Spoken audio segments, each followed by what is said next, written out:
예, 여기서 보셨듯이 이 산업기가 이게 보통 사나운 게 아니에요. 그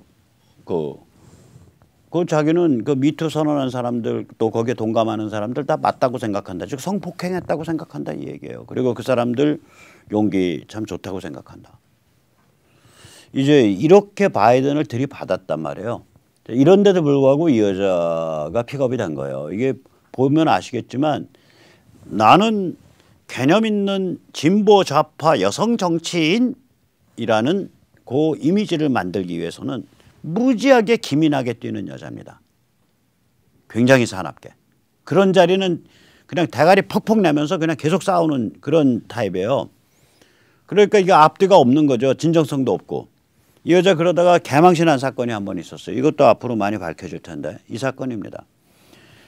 이 그 스몰릿이라고 주시 스몰릿이라고 이 저기 흑인 남자 배우예요. 근데 왕년에 좀 떴었는데 이제 나중에 또 자기 게이라고 이제 카밍아웃한 그런 흑인 남자 배우인데 최근 들어서 이제 밥을 굶게 생겼으니까 이제 이 스몰릿이 무슨 짓을 했냐. 헐리우드를 지배하는 피스 좌파들한테 잘 보이려고 자작극을 연출했어요. 그 트럼프 지지자들한테 자기가 습격당했다. 그리고 그 사람들이 자기 목에 밧줄을 걸고서 뭐 목을 조르려고 그러고 두들겨 팼는데 내가 이렇게 물리쳐서 그 사람들 다 도망갔다 하고 경찰에 신고를 한 거예요. 19년도 초에. 그러니까 이 신고하자마자 이 1월 29일 그 신고 직후에요.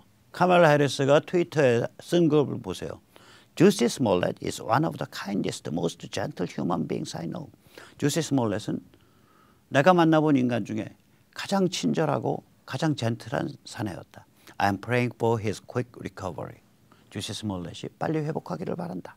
This was an attempted modern day lynching. 이것은 우리 시대의 린칭이다.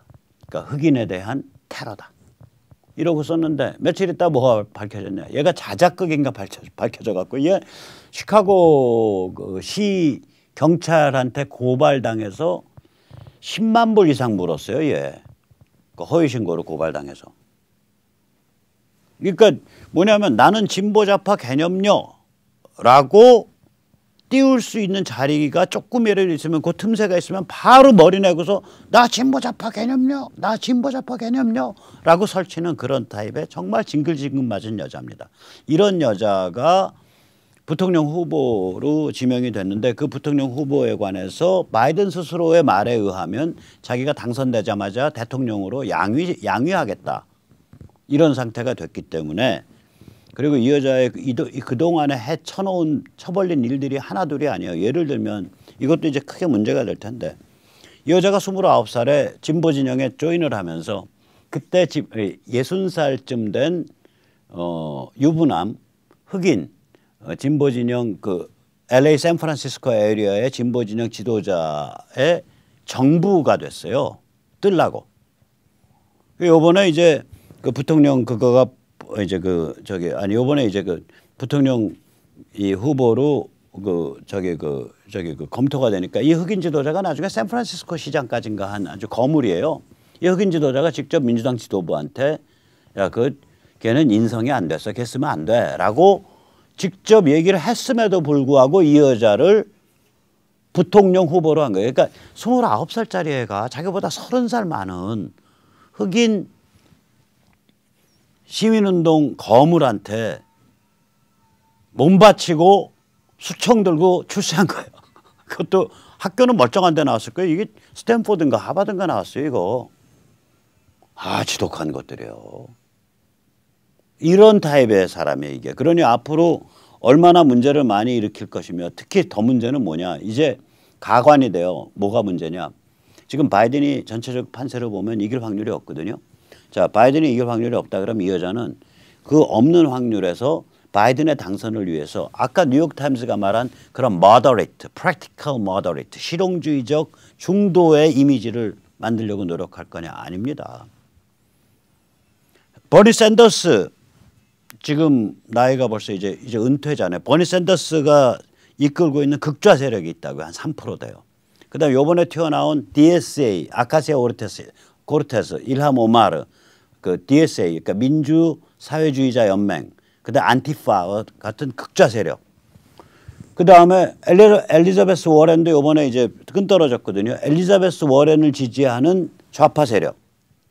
그 다음에 자기의 그 캘리포니아 언저리 기반의 극좌 세력.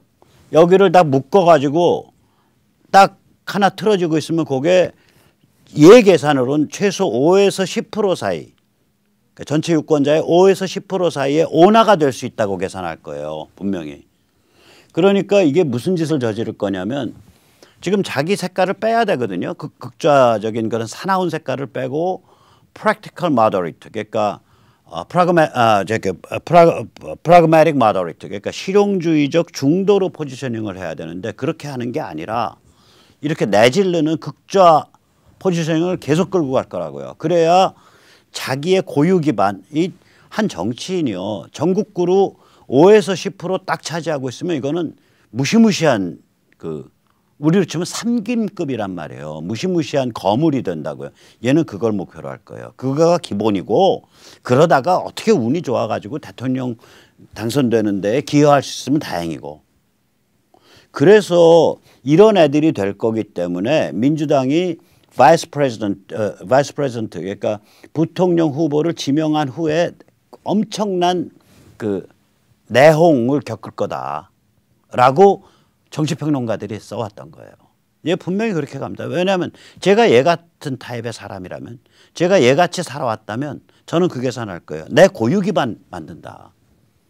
그러니까 어떻게 천운이 나서 그 내가 바이든 저기 당선에 기여하게 되면 그건 천운이고 그거는 운이고 그것과 상관없이 나는 작게는 5% 전체 유권자의 크게는 한 10% 정도의 저 살벌한 세력을 대표하는 온화가 되겠다. 그 계산을 할 거라고. 얘 그렇게 내질릴 거예요. 계속. 그러면 그렇게 내질릴수록 바이든은 쭈그러들죠. 그래서 이번 대선이 끝난 겁니다. 자, 그러면 왜 이런 카말라 같은 사람을 민주당이 결국 택하게 됐냐. 바이든이 택하게 됐냐. 그거는 민주당이 이미 파산한 상태이기 때문입니다. 민주당은요. 4대 세력으로 이루어진 악마의 연합이 장악하고 있습니다. 우선 첫째, 친중 글로벌리스트가 장악하고 있죠. 돈과 전문 지식이 최고다. 돈과 전문 지식 가지고 전 세계를 휩쓸 수 있는 그런 세상이 돼야 된다. 가치지향 주권국가, 미국과 서유럽이 가치지향 주권국가 되는 거 그거 막아야 된다. 중국 공산당 키워줘야 된다. 이런 관점을 가진 자들이 민주당을 장악하고 있어요. 이런 관점 가진 자들의 상당수가 벤처 업계와 월스트리트를 장악하고 있고 그 대표적인 인물이 아마존의 제프 베조스입니다. 두 번째, PC, 즉 다시 말하자면 PC, 그러니까 political correctness, 그러니까 정치위선 완장질, 낙인질하는 자들. 이 자들은 이거거든요. 진실, 거짓, 선과 악, 옳고 그름 거기에 구분 없다. 가치 판단하는 자들은 건방진 년놈들이다. 이런 자들은 때려 죽여야 된다. 이거죠. 이게 PC 좌파예요. 진실, 거짓, 선과 악, 옳고 그름 구별하려고 하지 말고 남한테 너의 가치 판단 들이대지 마. 그거 입만 뻥끗하는 순간 너는 맞아 죽을 거야 임마. 이게 PC 좌파예요. 이게 PC 낙인질이에요. 이게 정치위선 낙인질이에요. 이겁니다. 그 다음에 세 번째 극좌파. DSA 아까 말씀드렸죠. 데모크라틱 소셜리스트 오브 아메리카. 미국 민주사회주의자. 저건 민주당과 다른 조직인데 저게 유료 멤버십이 수십만이에요. 저 극좌파가 존재한다고 미국에. 저 극좌파 중에 들고 나가서 두드려 부시는 거 좋아하는 애들이 안티파고요. 저게 이제 정치 세력으로 보면 이때까지는 버니 샌더스, 엘리자베스 워렌 근처로 모여 있었다고요. 자 그러면 저게 한 작게 잡으면 한 5%, 많이 잡으면 요새같이 9% 오르면 BLM으로 9% 오르면 10% 가까이 될 거예요. 저 극좌파에 많이 의존하게 됐다고 민주당이. 네 번째는 뭐냐면 의외로 우리가 잘 얘기를 안 하는데 이게 불체자 깽단들이 불법 체류자와 깽단 세력이 그 미국 민주당을 많이 움직여요. 이 심지어는 용어가 undocumented democrats라는 용어가 있습니다. 이게 뭐냐면 불체자 민주당원이라는 용어입니다. 불체자 민주당원. 이것 때문에 널널하게 시민권 확인도 안 하고 유권자 등록도 제대로 안 받고 바로바로 투표 아무나 시켜 이렇게 나가는 거예요. 민주당 지금 정책이. 저렇게 되면 이제 저기서 제일 악명 높은 게 MS-13이라는 갱단인데 조금 이따 뭔지 다시 말씀드릴게요. 그러면 바이든이 이번에 이 카말라 해리스를 사실상의 대통령감으로 대통령 승계자로 뽑아 올린 건데 왜 그랬냐? 그게 단순히 유색인종 여성을 부통령으로 하겠다라는 약속을 지킨 거냐? 아닙니다. 민주당을 저 모양으로 몰고 가야 된다라고 생각하는 자들, 저 4대 세력이 존재하기 때문에 그런 겁니다. 그리고 이번에 카말라 카말라 해리스를 끝까지 지원한 대표 선수는 아마존의 제프 베조스입니다. 그래서 책은 아마존에서 사시더라도 물건은 아마존에서 사시지 마십시오. 자, 아까 제가 이 불체자 갱단이 그 민주당의 주요 지지 세력 중에 하나다라고 말씀드렸잖아요. 그 중에 특히 이제 이런 흉악한 MS-13이라는 조직인데 여기가 엘살바도르를 배경으로 한 조직입니다. 예, 엘살바도르 중미에 있죠. 아주 그걸 배경으로 한 조직이고요. 정말 목숨 내놓은 친구들이고 아주 끔찍합니다. 이 MS-13 애들이 이런 종류의 애들이 민주당 아래쪽에 깔려 있다라는 것이 요즘 이제 민주당이 왜 저렇게까지 망가졌지? 이 불체자 갱단 이쪽하고 밑바닥에 가면 여러 가지 거래상으로 엮여 있다라는 그런 의심을 지금 하게 됩니다. 여기서 참고로 그 중국이 어떤 짓을 했는지 잠깐 살펴보기로 하겠습니다.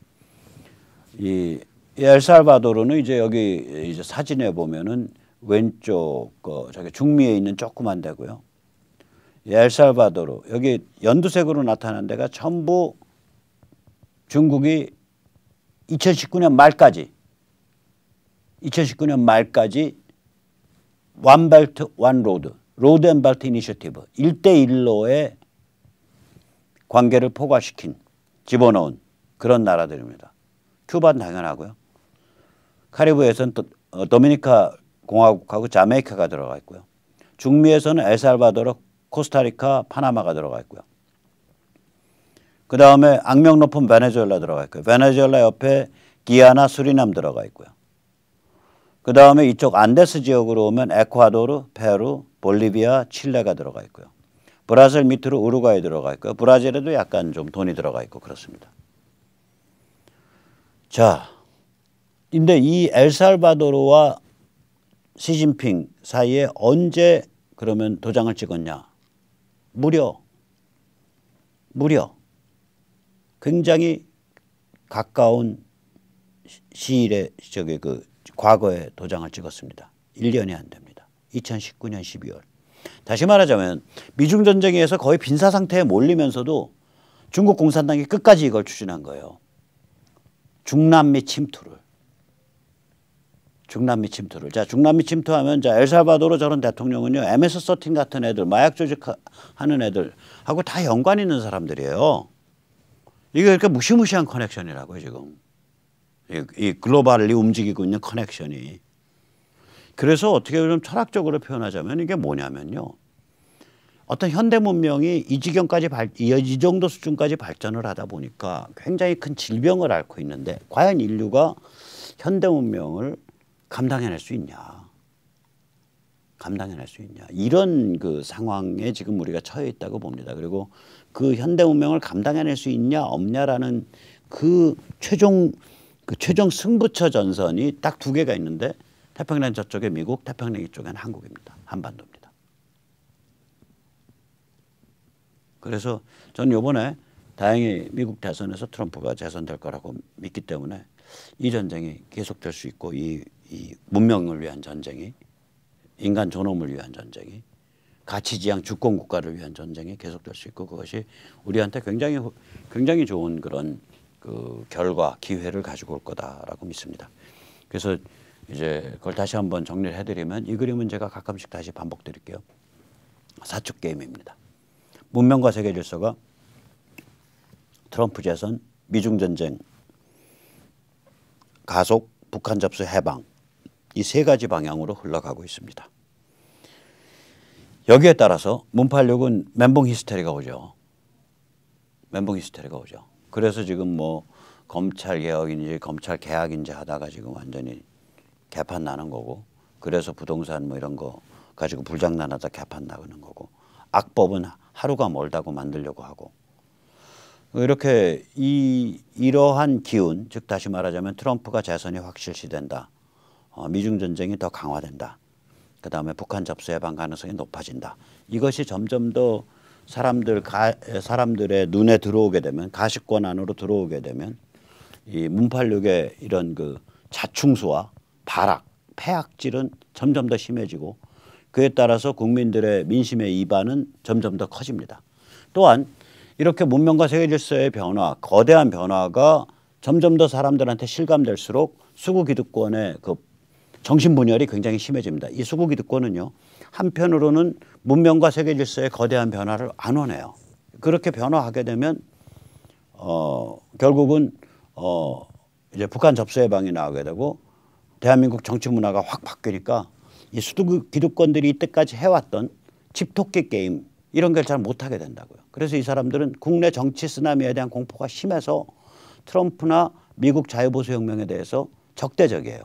또 반면에 이 사람들은 이제 문팔육이랑 또 좀 적당히 겨뤄왔고 또 권력을 자기 걸 잡아야 되니까 또 거기도 또 문팔육이 공격받을수록 거기에 대해서 자기들도 사납게 공격하는 성향이 있어요.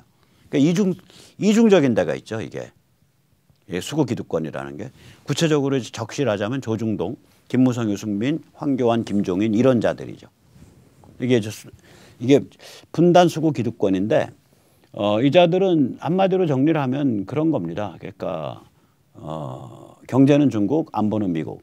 그러니까 옛날에 그 미국 민주당 노선에 많이 이제 그 오바마나 클린턴 같은 류, 그 다음에 그것을 대표하고 대변하고 있는 중앙일보에 지금 말도 안 되는 개소리 써갈기고 있는 왕년의 미국 그 주한 미국 대사 스티븐스, 한국명 심은경 이런 여자, 혹은 한국계의 미국 국무성 고위직을 지낸 조셉 윤 이런 자들의 관점이거든요. 이게 PC 좌파 관점, 국무성 PC 좌파 관점, 국무성의 친중 PC 좌파 관점, 이것을 거의 그 바이블처럼 섬기고 삽니다. 이 조중동이나 김무성 이런 자들은. 그 다음에 이제 아주 걸음마 단계죠. 저희 지금 자유보수 진영. 이게 이제 지식인과 유권자 조직이 얼마나 이제 형성될 수 있을지 참 손에 땀을 줍니다. 그래서 이 네 개가 결국은, 그러나 이 자유보수 진영이 없어지진 않을 거예요. 그리고 계속 발전합니다. 이게 왜 그러냐면 어떤 컨셉이 한번 생기면요, 대한민국이, 한국인들은 컨셉이 생기면 그 컨셉이 점점 퍼져나가요. 특히 문명과 세계 질서에 있어서 이런 거대한 변화가 오고 있기 때문에 이 컨셉이 죽질 않아요. 이게 점점 강화되고 깊어지고 퍼져나가게 됩니다. 그래서 결국은 이 네 번째 진영이 만들어집니다. 자유보수 진영이. 그래서 우리가 이제 북한 접수 해방이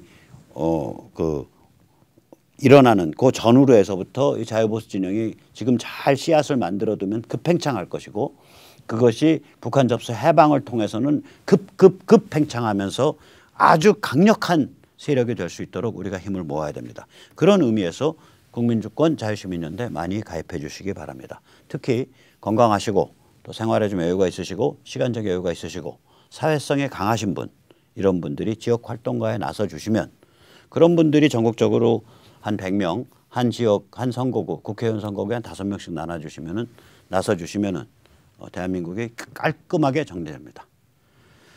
자, 오늘 여기까지 모셨습니다. 말을 좀 빨리 해서 죄송합니다. 시간이 워낙에 없어서 말을 좀 빨리 여쭙습니다. 네, 감사합니다.